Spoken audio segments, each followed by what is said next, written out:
क्या आपको अब भी बॉडी सेंटर्ड, फेस सेंटर्ड और सिंपल क्यूब में डाउट है? तो ये वीडियो है आपके लिए, लास्ट तक देखिए, आपके डाउट्स क्लियर जरूर होंगे।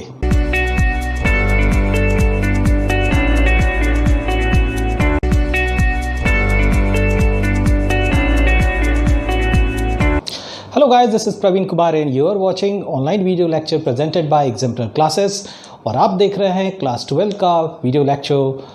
टॉपिक है आपका सॉलिड स्टेट। आज के वीडियो में हम लोग कुछ इंपॉर्टेंट पॉइंट्स को कवर करने वाले हैं और वो हैं ये, पहला definition of crystals and the unit cell, the second the characteristic of unit cells, the third the types of unit cell, the fourth the parameters of the unit cell, and then the variation of centered unit cell which is also called as the Bravais-Slattik। Last class में हम लोगों ने पूरे solid को define कर लिया था, crystalline solid में और एमॉर्फस सॉलिड में। एमॉर्फस सॉलिड में कोई रेगुलर स्ट्रक्चर नहीं थे, वहाँ कोई पैटर्न नहीं था, तो इसलिए उसे छोड़ दिया गया और हमें देखना है एक ऐसे जगह पर, ऐसे सॉलिड जहाँ पैटर्न है, जहाँ कुछ स्ट्रक्चर है, तो उसकी ज्योमेट्री कैसी होती है, एटम्स के अरेंजमेंट कैसे होते हैं, मॉलिक्यूल्स के अरेंजमेंट कैसे हैं, आयंस के अरेंजमेंट कैसे हैं, and with that we have what we call as a crystal. एक सॉलिड जो क्रिस्टलाइन फॉर्म में होता है, यानी वो पैटर्न में होता है। सबसे पहले एक छोटे से एग्जाम्पल से मैं स्टार्ट करता हूँ इस दो अंतर को समझने के लिए, which we call is crystal and unit cell. Science के बेसिस पर डेफिनेशन को हम लोग थोड़ी देर बाद ले लेंगे, पर ज़रा यहाँ देखते हैं। मान लीजिए आपके घर में जो घर बनी हुई है उसके दीवारों को आप देखें तो वो कैसे बना हुआ होगा। सो let's say that it's a part of the wall, और अगर ये एक वॉल है तो ये कई सारे ईंट के मिलने से बना हुआ है। That is the repeating structure, यानी एक ईंट, उसके बगल में दूसरा ईंट, इसके इधर दूसरा ईंट, ऊपर में दूसरा ईंट, नीचे दूसरा ईंट। तो आप ऐसा सिंबलाइज कर सकते हैं कि ये जो वॉल है दिस सिंबलाइजेज फॉर क्रिस्टल, यानी जो अरेंजमेंट किसी भी आप मेटल्स के अंदर देख सकते हैं। And this repeating structure is termed as unit cell, यानी इस रिपीटिंग स्ट्रक्चर के मिलने से ये दीवार बनी है। जरा इसको सिंबलाइज करने के लिए हम लोग प्रॉपर विजुअलाइजेशन लेते हैं कि मान लीजिए कि एक एटम को हम लोग स्फीयर से इंडिकेट करें, तो what kind of things that we are going to see. ये एक एटम होगा, say that is the atom and you can say the arrangement of the atom. अब अगर मैं हर एटम के सेंटर को एक दूसरे से कनेक्ट करूं, that is, you can say that these points are the center of atom. Match these.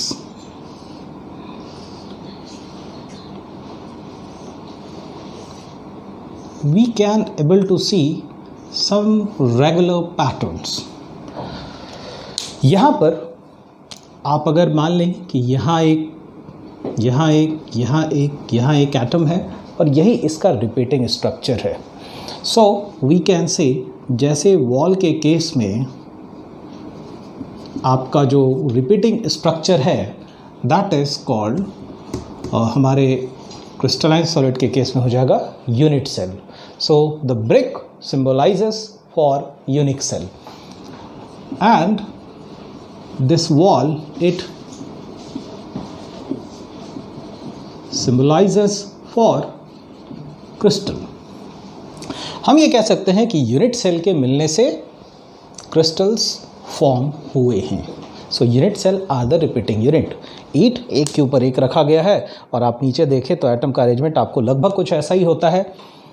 इसके ऊपर भी एटम्स होंगे, इसके नीचे भी एटम होंगे। अगर मान लीजिए मैं कहता हूँ कि लेट्स से यहाँ पर मैं इसको एक रिपीटिंग यूनिट बनाऊँ, तो आप देखेंगे ये एक स्क्वायर, ये दूसरा स्क्वायर, और इस तरह से कई सारे स्क्वायर्स के मिलने से एक क्रिस्टल का फॉर्मेशन हुआ है। यानी एक क्रिस्टल के अंदर जो एटम है वो इसी तरह से अरेंज्ड होते हैं। इससे एक रेगुलर ज्योमेट्री का डेवलपमेंट हो रहा है। एक आप कह सकते हैं स्क्वायर। अभी आपको ये 2 डायमेंशन दिख रहा है तो स्क्वायर होगा, पर क्रिस्टल का जो एक्चुअल ज्योमेट्री है वो 3 डायमेंशनल होता है, तो स्क्वायर नहीं होकर के वो क्यूबिक हो जाता है। वो हम लोग थोड़ी देर बाद देखेंगे। होप आपको अभी ये पॉइंट क्लियर होंगे कि यूनिट सेल क्या है एंड क्रिस्टल क्या है। Now let's take the formal definition of unit cell and crystal. Well, so this is the definition of crystallotic and unit cell. जैसा कि आपने अभी देखा था, we need to focus on this word, that is it is nothing but the regular arrangement. किसका regular arrangement है? वो particles जो वहाँ मौजूद हैं उसे हम लोग कहते हैं constituent particle, जो या तो एटम हो सकते हैं या मॉलिक्यूल्स हो सकते हैं या आयन हो सकते हैं। और इसका अरेंजमेंट कैसा होना चाहिए? It should be the 3 dimensional arrangement, that is the 3 dimensional arrangement in the space. Such 3 dimensional arrangement is termed as crystal lattice, और इसे कई बार आप बुक में देखेंगे तो आपको स्पेस लैटिक भी लिखा हुआ मिलेगा। Next thing is unit cell, that it is the smallest 3 dimensional portion. जैसे ईट वो स्मॉलेस्ट है, उससे छोटा कुछ भी नहीं है। वहाँ रिपीटेशन किसका हुआ था? ईट का हुआ था, ब्रिक का हुआ था। So that such smallest 3 dimensional arrangement, 3 dimensional portion of the space lattice which when repeated, यानी ईट को अगर आप अरेंज करते जाओ ऐसे, फिर ऊपर से नीचे, दाएं से बाएं, तो आपको एक कंप्लीट स्पेस लैटिक मिलेगा, और इसे ही हम लोग कहते हैं यूनिट सेल। क्या 1 डायमेंशनल में कोई भी ऐसा अरेंजमेंट पॉसिबल है? See, in case of atoms 1 dimension यानी एक एक्सिस की तरफ कुछ भी होना, I mean you can imagine कि एटम्स और मॉलिक्यूल के केस में ऐसा कुछ नहीं होता है। हाँ, 1 डायमेंशन अरेंजमेंट पॉसिबल है, पर ये प्रैक्टिकली सही नहीं है। एक एटम अगर इस तरह से है, that is called 1 dimensional arrangement. तो पहला है 1 dimensional arrangement which could be the straight line, X axis, Y axis, Z axis और any axis we can assume. Now 1 dimensional से आपको कुछ ज़्यादा क्लैरिटी नहीं आती है, वो इसलिए क्योंकि ये काफ़ी सिंपल है। तो 1 डायमेंशन में आपको स्ट्रेट लाइन मिलेगा। अभी हम लोग ज़रा देख लें कि क्या 2 डायमेंशनल लैटिक भी होता है। देखिए, होता नहीं है, पर हम ड्रॉ जरूर कर सकते हैं। We can name it as the 2 dimensional lattice. So if I named it as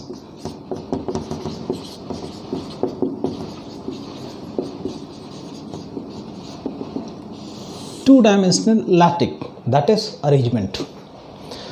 तो अगर आप सिर्फ फ्रंट से देखेंगे, दैट इज लेट्स से, अगर मैं ये कहूँ तो आप फ्रंट से देखते हो तो आपको स्क्वायर दिखता है, एंड लेट्स से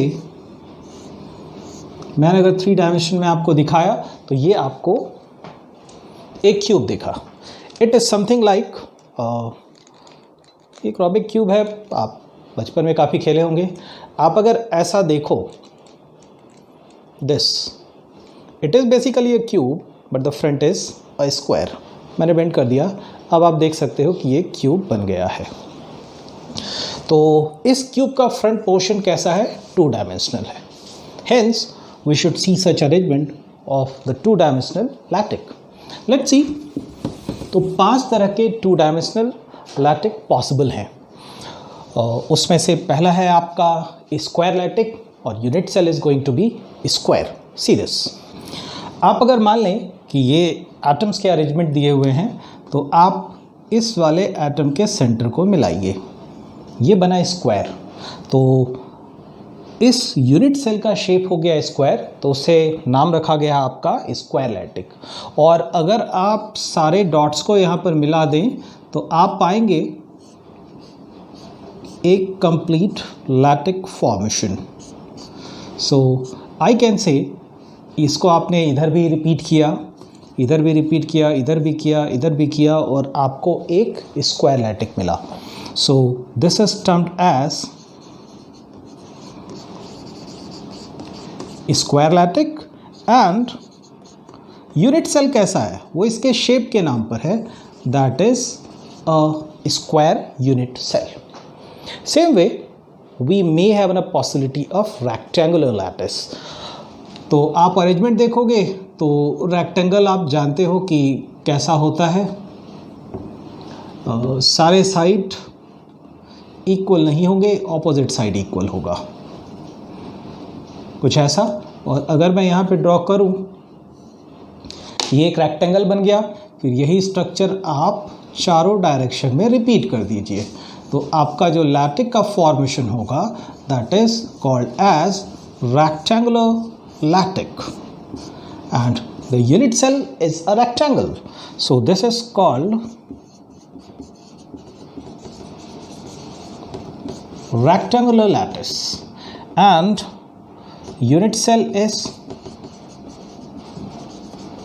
rectangle. So it was of the first type, it is of the second type. Now we have third possibility also, that is, have a look, आप अगर guess कर पाते हैं तो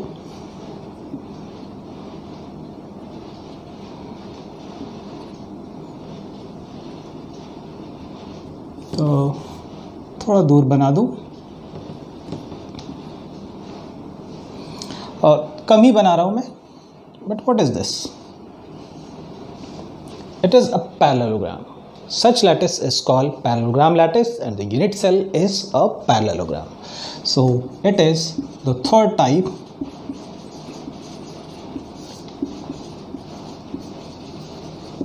It is parallelogram lattice, and the unit cell is parallelogram. Apart from this, we may have two more cases. One is, अगर आप देख सकते हैं तो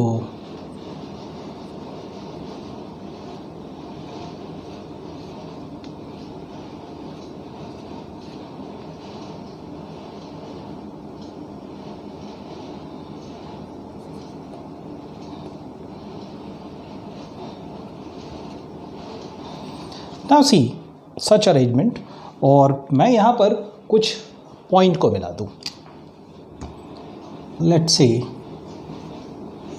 this, let's say this.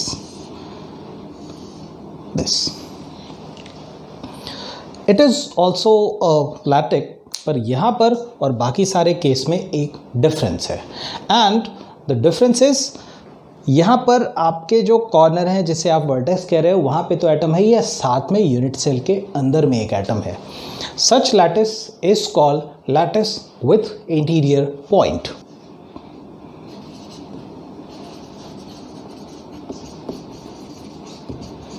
Rhombic lattice, and it is the unit cell is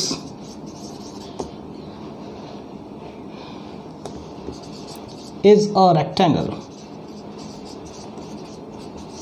with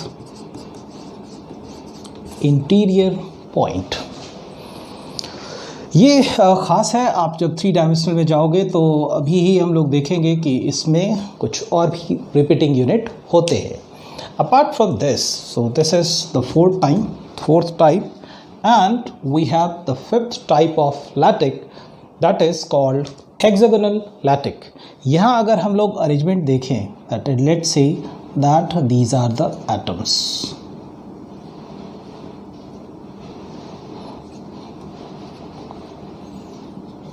There are atoms, and if we match the two,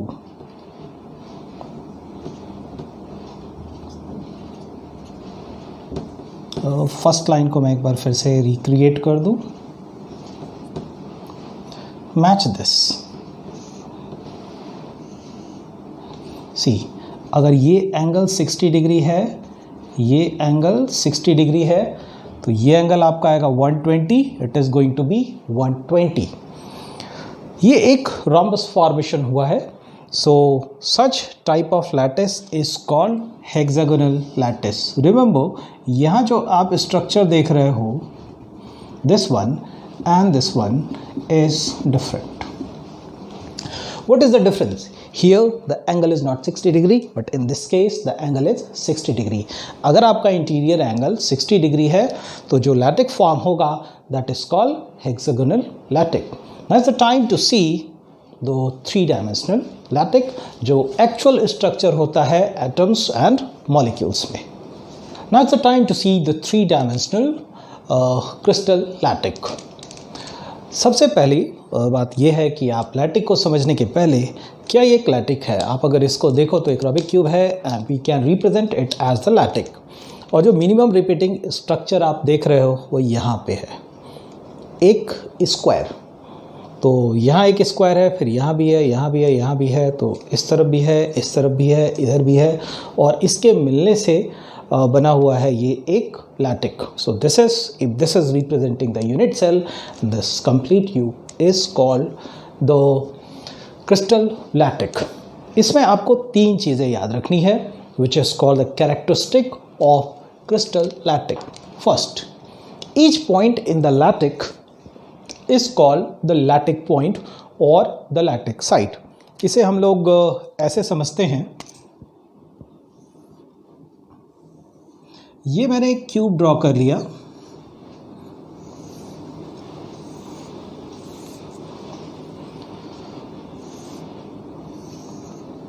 हो सके तो आप बहुत सारे क्यूब को ड्रॉ करके इसे समझने की कोशिश करें तो ज़्यादा ठीक रहेगा. सो let's say that this is the cube.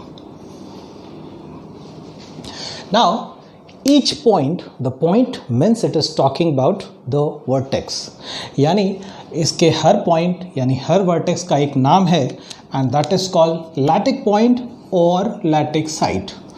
आपको अगर कल को कोई टर्म आए लैटिक साइट और लैटिक पॉइंट तो घबराने की ज़रूरत नहीं है. ये जो वर्टेक्स हैं यहाँ, this is called lattice site और द लैटिक पॉइंट. तो यहाँ अगर आप देखो, so let me draw it. ये पहला लैटिक साइट है, दूसरा, जितने वर्टेक्स हैं यानी एटम्स यहाँ पर हो सकते हैं, होंगे कि नहीं होंगे मैं ये नहीं कह रहा हूँ, पर ये हो सकते हैं. Based on that we can say that in this particular unit cell we have 8 lattice site or 8 lattice point. So this is lattice site, also called lattice point. दोनों एक ही चीज़ है and each point in the lattice site represent the constituent particle. यानी यहाँ क्या हो सकता है, constituent particle हो सकते हैं. और ये कॉन्स्टिट्यूएंट पार्टिकल्स क्या क्या होंगे, एटम, मॉलिक्यूल और आयंस. आप अगर इस सारे को ज्वाइन कर दें, यानी the straight line joining the 2 lattice site is going to give you the geometry. एक बड़ा बेसिक सा क्वेश्चन आता है जब क्लास 11th में आप स्टार्ट करते हैं तो कि यह ज्योमेट्री या एटम्स, तो एटम्स कहाँ हैं, एटम्स दिख नहीं रहे आपको. आप अगर एटम को देखना चाहते हो तो ज़रा उसको कुछ इस तरह से देख सकते हैं. We have 4 lemons and let's say that each lemon is representing the atom. तो ये हैं 4, और अगर मैं एक के ऊपर एक 4 और रख दूँ तो आपको एक ऐसा अरेंजमेंट देखने को मिलेगा, like this, like this, like this. तो आप अगर देखो तो 4 ऊपर हैं और 4 नीचे हैं. ये जो आप 4 का तो देख रहे हो 8 लेमन्स. अब आप अज्यूम कीजिए कि हर लेमन को आप कंसंट्रेट कर दीजिए कुछ ऐसा. This is called lattice site. यानी ट्रू पिक्चर हमारा एटम का ऐसा दिखता है और ये इसका सिर्फ एक ज्योमेट्रिकल रिप्रेजेंटेशन है. तो यही जो चीज़ आप देख रहे हो that is 4 up and 4 down. This is the arrangement that I am describing here. अगर इस सेंस में देखें तो आपको ये यहाँ पर एक एटम दिखेगा फ्रंट से जो आपने देखा अभी लेमन का, देन दूसरा आपको एटम ऐसा दिखेगा. तो एक्चुअल जो आप ओरिएंटेशन देखेंगे वो दरअसल ऐसा होने जा रहा है, 4 आगे 4 पीछे. अब सहूलियत के लिए या समझने के लिए हमने इस एटम को श्रिंक करके यहाँ ला दिया, इस एटम को श्रिंक करके यहाँ ला दिया, इस एटम को श्रिंक करके यहाँ ला दिया, इस एटम को श्रिंक करके यहाँ ला दिया. और हर एटम के जो स्फीयर जो आप अज्यूम कर रहे हैं उसका सेंटर ही कहलाता है आपका लैटिक साइट. और इस सेंटर को सेंटर से मिला करके एक स्ट्रेट लाइन ड्रॉ कर दीजिए. That is going to give you the geometry. So these are called the characteristic of the lattice point. Now जब बात ज्योमेट्री की हो गई है तो इसमें कई सारी चीज़ें और ऐड होंगी. जब हमारे पास एक ज्योमेट्री क्लियर है तो इस ज्योमेट्री में सिर्फ इतने से हमारा काम नहीं बन रहा है.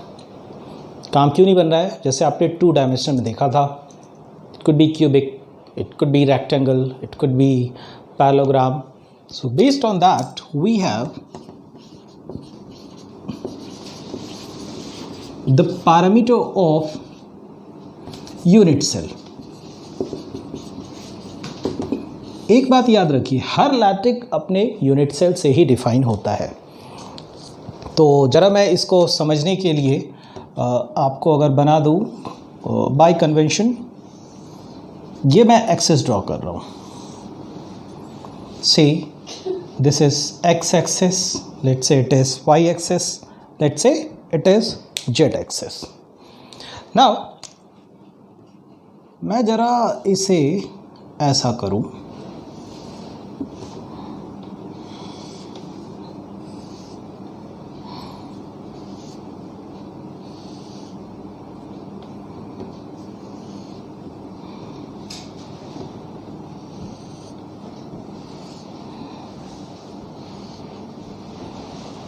you can able to see we still have a unit cell. ये जो आप 3 डायमेंशनल स्ट्रक्चर देख रहे हैं, सेम मैंने यहाँ ड्रॉ किया, एक्स्ट्रा मैंने यहाँ पे एक्सिस को ड्रॉ कर दिया है. अब अगर आप एक्स एक्सिस में देखो, let's say it is the side A. तो एक साइड यूनिट सेल का हुआ ए, फिर दूसरा साइड और तीसरा साइड. 3 साइड तो जरूरी है आपको इसको डिफाइन करने के लिए. So let's say that this is the side B and let's say this is the side C. So we have 3 sides. Beside that we must have ना 3 एंगल. अगर मैं इसको ए कहूँ, इसको बी कहूँ, इसको सी कहूँ, तो हर एक के बीच का एंगल भी आपको स्पेसिफाई करना होगा. सो let's say this angle is, मैं इसको बस समझने के लिए कर रहा हूँ, alpha, and this is beta and this is gamma.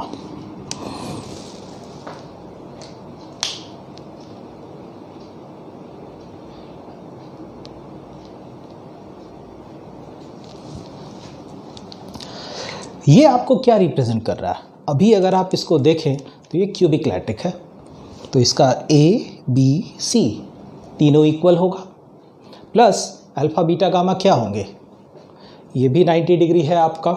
See this, इस 2 साइड के बीच का एंगल 90 डिग्री, इस 2 के बीच का भी एंगल 90 डिग्री एंड इस 2 के बीच का भी एंगल 90 डिग्री है. So just for an example I can say कि अगर मेरा क्यूब, सॉरी एक यूनिट सेल अगर क्यूब है, that is I can say for a cube A is equals to B is equals to C and alpha is equals to beta is equals to gamma is equals to 90 degree. पर आप assume कर सकते हैं कि ज़रूरी तो नहीं हो कि A is equals to B is equals to C हो. मान लीजिए मैं रेक्टेंगल का केस लूँ तो एक साइड आपका वेरी होना चाहिए. तो हम कह सकते हैं A is equals to B है लेकिन C A B के बराबर नहीं है. तो वैसा अगर आपका यूनिट सेल बना तो वो एक रेक्टेंगल बनेगा. Angle yes, those may be 90 degree again. So what are the things that can vary are called the parameter of the unit cell. तो यहाँ कितने पैरामीटर्स हैं? पैरामीटर जो साइड से डेवलप हुए हैं, that is A B and C, and we have angles, that is alpha, beta and gamma. तो हम ये कह सकते हैं this is called the 6 parameter of unit cell. तो एक यूनिट सेल उसके एंगल और उसके साइड के बेसिस पर भी डिफाइंड होता है. That is called the parameter of the unit cell. Means these are the quantities which can vary. तो एक यूनिट सेल क्या सिर्फ इतने से डिफाइन हो गया? नहीं। अभी अगर आप इसको देख रहे हैं तो इसके कॉर्नर पर एटम है। क्या ये ज़रूरी है? नहीं, ये ज़रूरी नहीं है। तो जब आप यूनिट सेल को डिफाइन करते हो तो वो दो चीज़ों से डिफाइन होती है।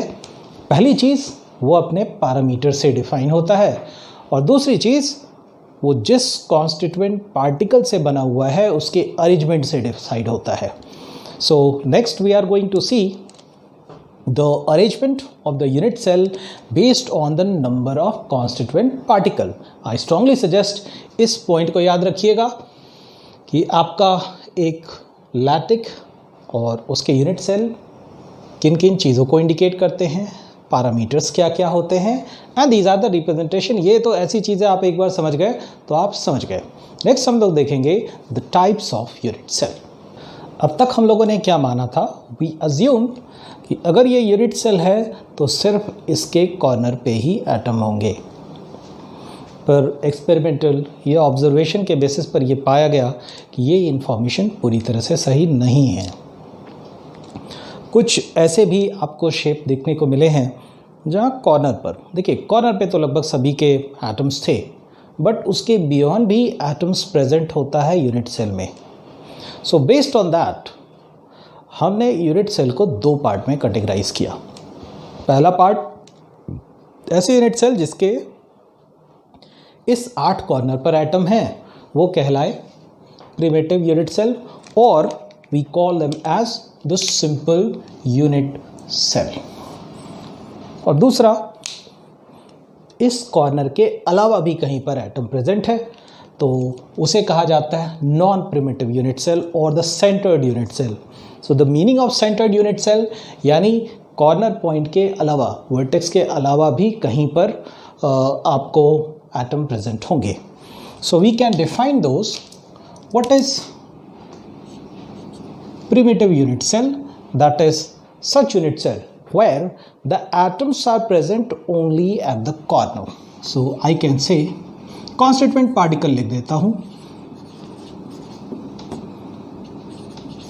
that is the constituent particles are present only at corner या कॉर्नर पॉइंट, या आप लैटिक साइट लिख सकते हो। उसका मैं डायग्राम यहाँ पर नहीं बना रहा हूँ। Hope this thing is clear. ये बिल्कुल सिंपल होता है। Now face centred, in centred, body centred, ऐसा देखा गया है कि जब आप नए नए इस चैप्टर को शुरुआत कर रहे होंगे तो इसमें बड़ा ही डाउट क्रिएट होता है कि ये कैसे हो गया, ये कैसा हो गया। तो मैं आपको, जैसा मैंने अभी आपको लेमन से एग्जाम्पल दिया था, फेस सेंटर्ड को भी कुछ ऐसी स्ट्रक्चर से समझते हैं। Have a look at this. यहाँ अगर आप देखोगे तो let's say that these lemons are representing the atoms. So we have 5 atoms. क्या कॉर्नर पर आपको 4 कॉर्नर दिख रहे हैं? हाँ, आपको दिख रहे होंगे। ये हुए 4, प्लस बीच में एक और एटम है यहाँ पर। आप अगर इसी चीज़ को रिपीट करें, दैट इज ये आपका पहला फेस है। How many face of a cubes are there? There are 6 faces. सारे 6 फेस पर आप ऐसा लगा दें तो कॉर्नर पॉइंट के अलावा एटम कहाँ आ गया? हम कह सकते हैं इसके फेस पर आ गए। और ऐसा ही चीज़ आप सारे फेस पर अज्यूम कर लीजिए।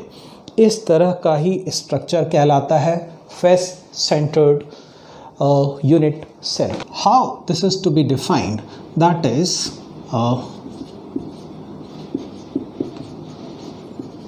constituent particles are present at each face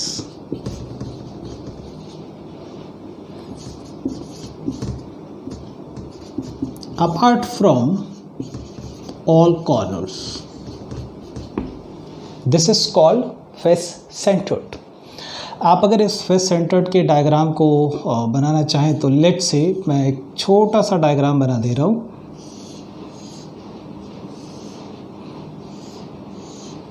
ये आपको 8 कॉर्नर्स और डॉटेड लाइन से मैं पीछे वाले को ड्रॉ कर दूं, यानी वो इस बोर्ड के अंदर की तरफ है। नाउ केवल एक फेस को अगर मैं बनाऊं तो आप क्या कह सकते हो, एक है यहाँ पे, ये अंदर वाला आपको पोर्शन अब नहीं दिखेगा। एंड लेट्स से थोड़ा बड़ा करूं,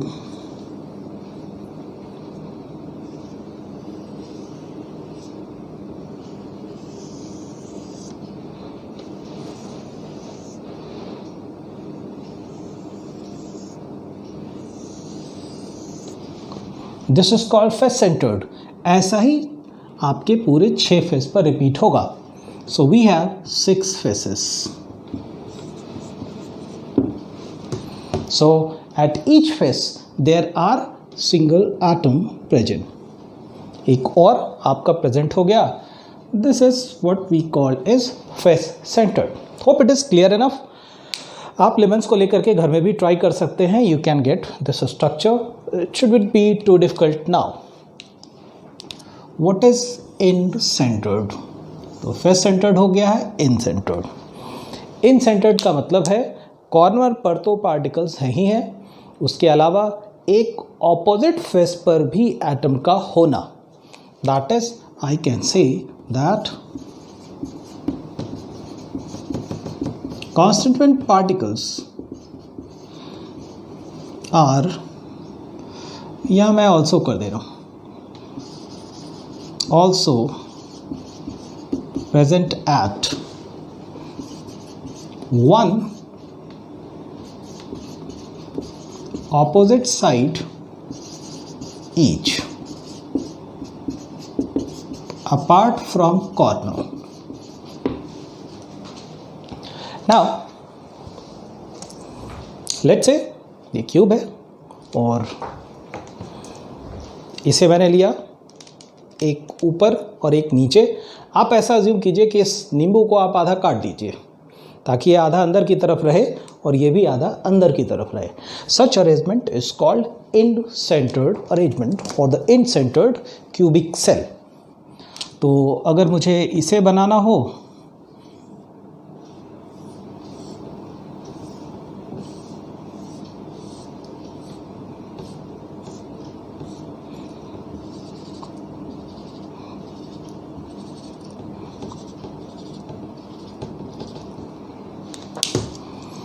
and I can say that let's say कि एक एटम मैं यहाँ ऐसा बना रहा हूँ और ऐसा डॉटेड जो अंदर की तरफ हो, ऐसा। टोटल आपको कितने एटम विजिबल होंगे? 8 और 2 10। यहाँ पर 8 और 6 14, 8 कॉर्नर पर है and 6 are the faces, that is the 14। तो टोटल 14 एटम्स यहाँ आप देखेंगे तो 6 एटम्स आपको दिखेंगे। And we have the last one. This is called body centered. Here constituent particle is present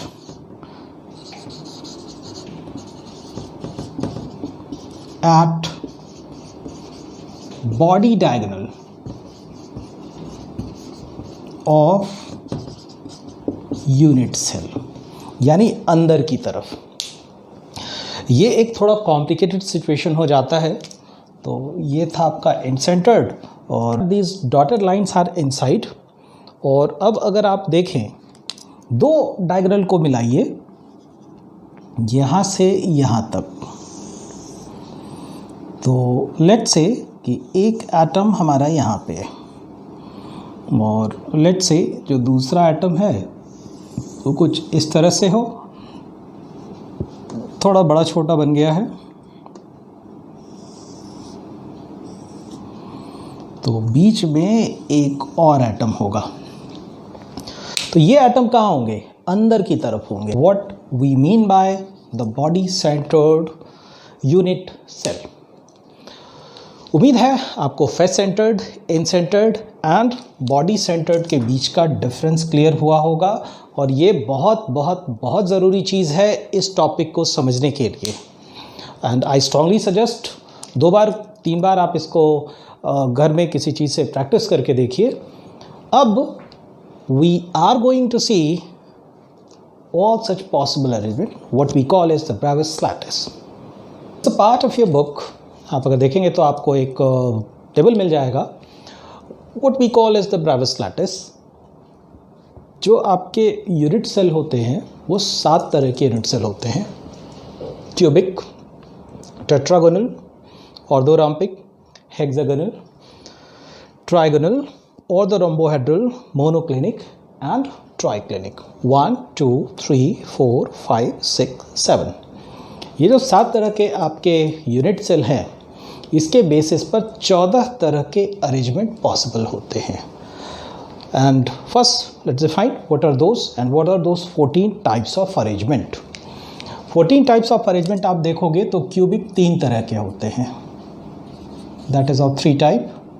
tetragonal 2 तरह के, ऑर्थोरॉम्बिक are of 4 type, and hexagonal this is 1 1, monoclinic 2, primitive 1.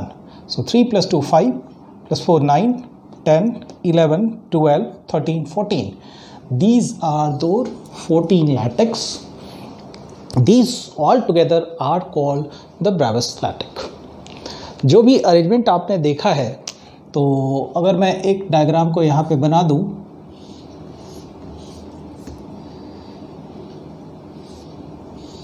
we don't have much space here, hence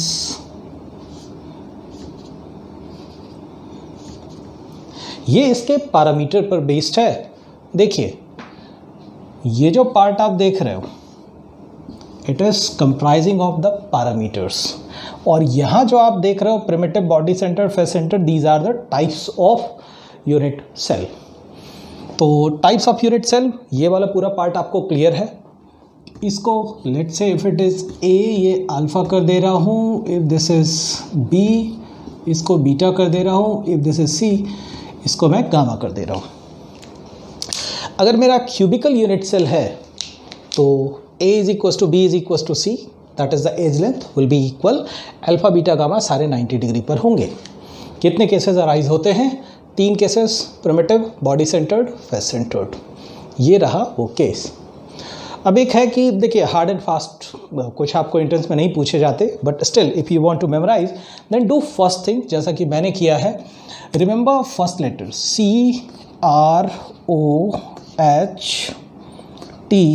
CROHTMT, या फिर आप यहाँ पर इसको rhombohedral से कर सकते हैं, जैसा शॉर्टकट मैंने लगाया था।